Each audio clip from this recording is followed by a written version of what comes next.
नमस्कार मित्रांनो, घरोघरी मातीच्या चुली या मालिकेच्या 19 मार्चच्या भागात आपण पाहणार आहोत. मायाने जानकीच्या पोटामध्ये चाकू घुसवलेला असतो आणि ती आता बेशुद्ध अवस्थेत पडलेली असते आणि ती पाहते की ओवीसुद्धा तिथे असते.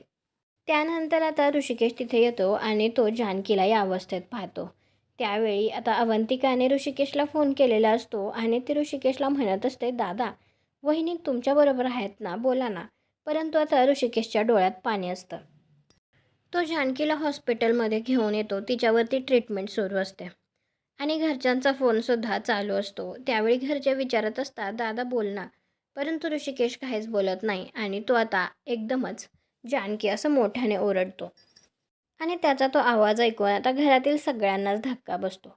तुम्हाला हा भाग कसा वाटला ते कॉमेंट करून नक्की सांगा. व्हिडिओला लाईक करा. आपल्या मराठी मालिका चॅनलला सबस्क्राईब करा. भेटू पुढील भागात.